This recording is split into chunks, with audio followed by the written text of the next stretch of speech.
So there you have it. The new era of college football is officially upon us. It's been upon us really the entire season, but to have this new college football playoff ranking format revealed to us in earnest, a little bit crazy.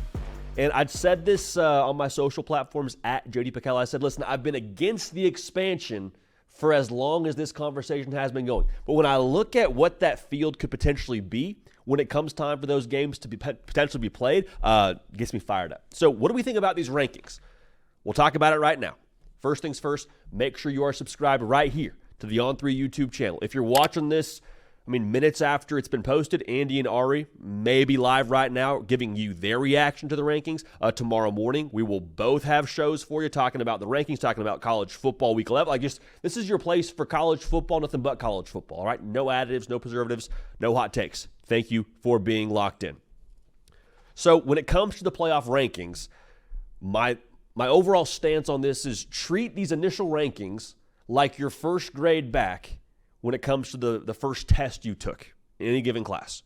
Doesn't define your grade. Doesn't mean that you're getting an A plus or if you're failing that first test doesn't mean you failed the test. It just means now this is sort of the course ahead of you to get to where you want to go. So before we get to this top 12, couple of just observations of that top 25 they revealed. First off, shout out to Army. Top 25, G5 rep, stand up. Washington State also in the top 25. Both those schools now, Army obviously a G5 school, Washington State not technically a G5 school, but if they were to make some noise and win out, maybe they find themselves in that top 11. I wouldn't bet on it, but I think it's something to monitor. Army is much more interesting because if they end up going undefeated, I think they'd have a very strong case and make it very difficult on the committee as a conference champion to be that team that ends up at number 12. Remains to be seen. There's an interesting cluster here when you talk about the SEC just outside that top 12. You got A&M, Ole Miss, LSU, all just kind of hanging out. I think all three of those schools, you can make a case for them controlling their own destiny when it comes to the college football playoff. Now, making a case is sort of a funny way to put it. They all have at-large aspirations and maybe a little bit of help, too, for some of those schools for making the SEC championship game. A&M, obviously, if they win out, they will be in the SEC championship game. So it is what it is. But let's get to this top 12 here and just give you our thoughts and our reactions, again, to this field of 12 that we currently have set before us. At number 12, the projected, and this isn't even projected G5 champ. This is just the current status that we have right now when it comes to the number 12 team, Boise State. It's important now that we note that Boise State is at 12, not in relation to what they are as a G5 team. They're just the number 12 team in all of college football. A little bit crazy to think about there. One thing that I would say here about Boise State, if they do win out and they're your Mountain West Conference champion and their only losses to the top-ranked Oregon Ducks by 3 points at their place, I wonder if they don't maybe find themselves bumping up just a little bit, end up at the 11 seed for the college football playoff. Because if that happens now, that changes the entire conversation about what we've said all offseason long about the number 5 seed. Because remember, we said, hey, you draw that 5 seed, that's great. You play the G5 rep, cool, you're in there. That's a nice little path to the next round of the college football playoff. Then you probably play the Big 12 rep. If Boise State handles business, I would be curious to see how they're treated when it comes to those final rankings. But regardless, Boise State at 12, I'm great with that. That's what we have in our rankings as well. At number 11, you got Alabama. I'm glad to see Bama at 11 because I think this just this speaks to the respect that I think people still have for what they've done on the football field. Narratives running rampant about Saban not being there and this, that, and the other and the loss to Vandy. This, to me, shows that the committee values eye test. That'll be a theme here throughout our reaction to these rankings. I think they respect the losses to Vanderbilt being a good football team, the loss to Tennessee obviously being a good football team, and the fact they beat Georgia, where Georgia's ranked. I think people are actually looking at Alabama and giving an all-encompassing view of what they've done to this point in the year. So Bama at 11, I'm great with it, and I think the committee is right on there. Now, Notre Dame at 10.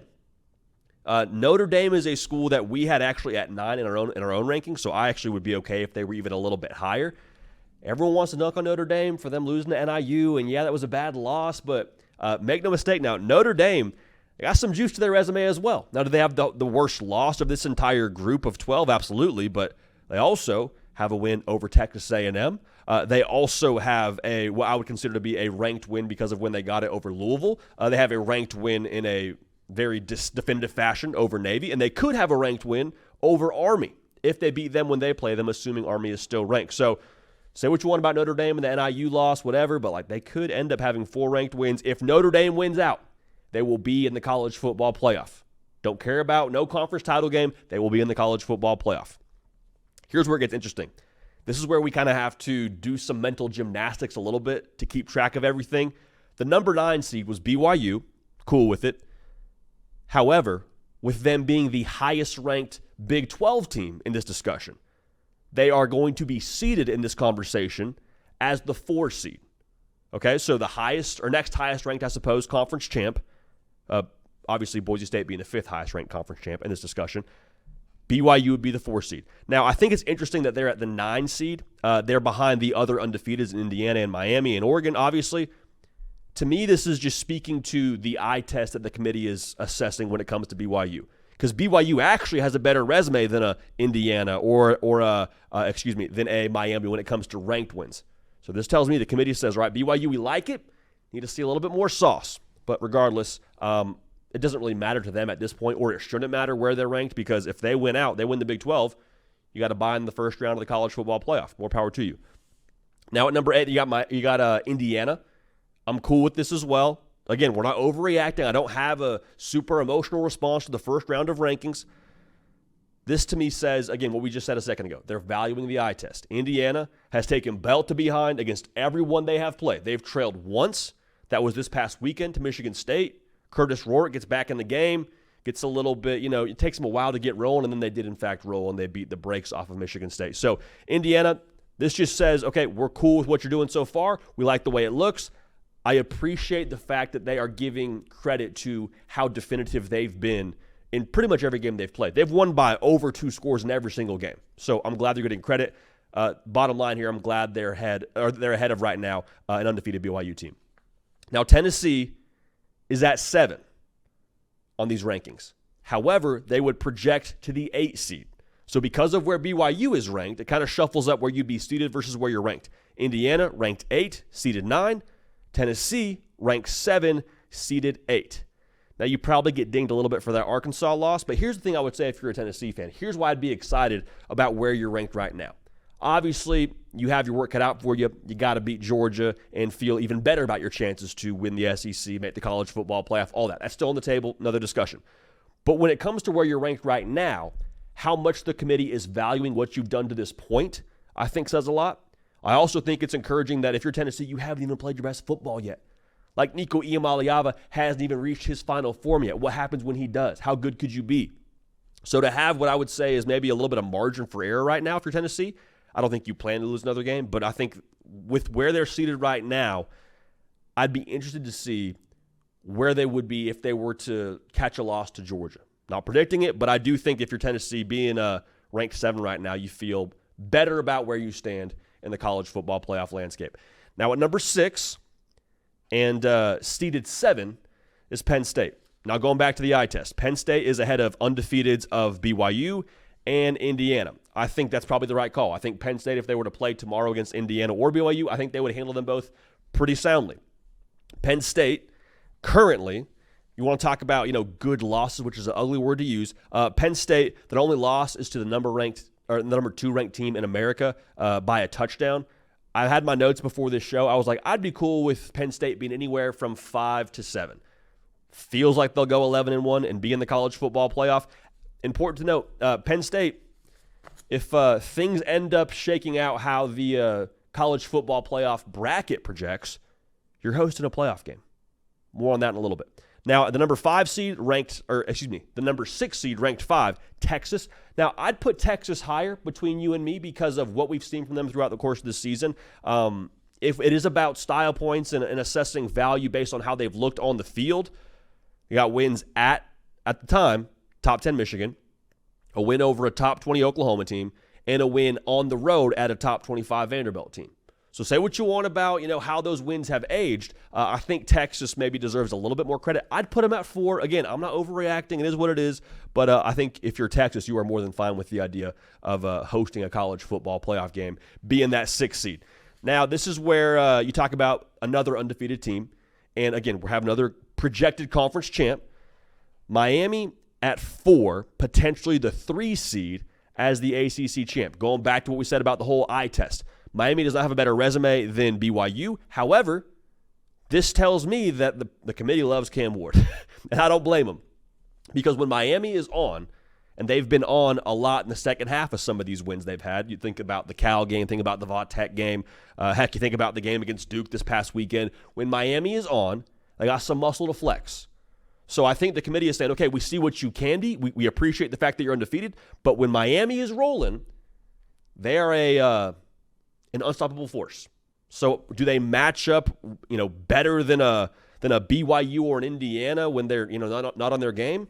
I don't know if they've been as consistent as, in Indiana, but again, based on their chops, I think the committee is valuing what they are when they're on. So the eye test there, once again, playing a major factor. Now, Georgia at 3, you could argue that they have a top 5 loss, depending on how you feel about the Bama game.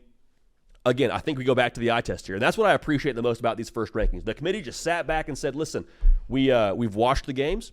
This is how we feel based on what our eyes tell us. We look at the resume, and we weigh that accordingly. I'm sure that's probably a word that gets thrown around a lot in that room. But at the end of the day here, if you don't think Georgia's one of the top 3 teams in America, I think you're kidding yourself.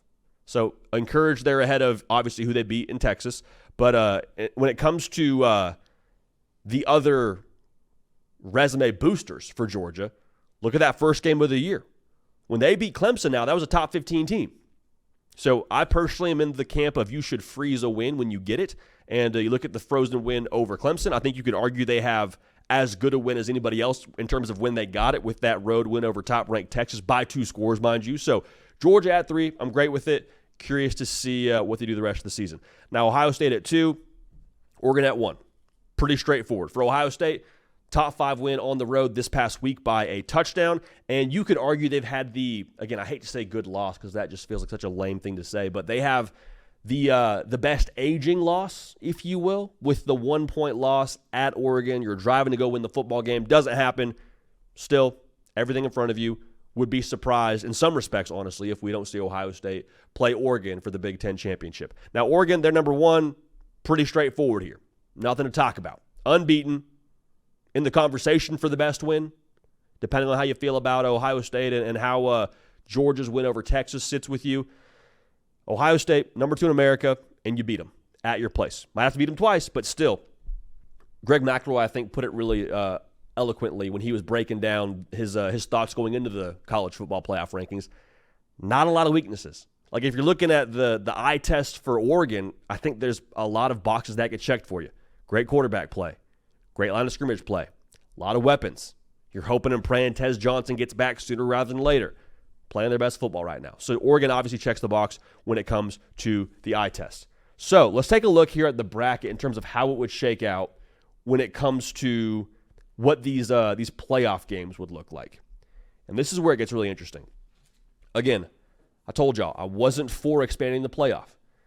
But when I look at some of these matchups, here's the games we're going to get when it comes to, who gets to host a playoff game. You will have playoff games hosted in Knoxville, Tennessee. Neyland for a playoff game? Are you kidding me? If you thought it was crazy when they had the dark mode uniforms, when Alabama came to town the other weekend as well, so you got the Kentucky game, the Bama game to comp, I'm telling you, the playoff game in Neyland Stadium will be bonkers. Happy Valley hosting a playoff game potentially against Notre Dame. That would, say what you want about what time the game kicks and this and that. Like, it will be wide out in energy and then some when it comes to Penn State hosting a playoff game. Columbus, Ohio, I don't care if it's Boise State rolling in there. I don't care who's rolling in there. For a playoff game, have to believe the shoe would bring it. And then to have a game in Austin, Texas as well is going to be absolutely phenomenal if we end up getting that kind of a look in the college football playoff bracket. So let's recap it here really quickly because there was a lot of numbers and rankings and seedings thrown out there. The rankings and the projected seedings here for this 12-team bracket, a little bit different in nature. So the number 12 team and the number 12 seed is Boise State. The number 11 team and the number 11 seed is Alabama. The number 10 seed, number 10 ranked team is Notre Dame. This is where it gets tricky, so roll with me here. The number 9 ranked team, but projected Big 12 champ, would be BYU. So they would get the 4 seed. Indiana would be ranked at number 8, but they would be the number 9 seed in the college football playoff. Tennessee, the number 7 team, ranked in the college football playoff, but the number 8 seed. Penn State, the number 6 ranked team, the 7th seed. Texas, the 5 ranked team, the 6th seed. Miami, the 4th ranked team, but the 3rd seed being a projected ACC champion. And then Georgia, the 3rd ranked team, but the potential number 2 seed, with them being projected as the highest ranked SEC team, so the SEC champ. This is where it gets weird. Ohio State, the number 2 ranked team, but obviously you can't have 2 Big Ten champs, so Ohio State is projected to be the 5th ranked team in the college football playoff bracket, so the number 5 seed. And then Oregon, number 1 team in the rankings, number 1 in the seeds. So I hope that was confusing enough for you. This is exciting. Very exciting. If there's one takeaway for us here, it is that the College Football Playoff Committee values the eye test. The eye test, the eye test, the eye test. We'll see how resume weighs in here as the season goes on. But if you want to impress the committee, go win and go win by a hefty margin and look good doing it. Appreciate y'all. Make sure you're locked in. Make sure you are subscribed. This is instant reaction for you. Just got the rankings. So we have the TV queued up here off screen, off the camera, and we're just shooting from the hip. We appreciate y'all being dialed in. Love y'all. Appreciate y'all. Going to keep this party rolling, and we will see y'all next time.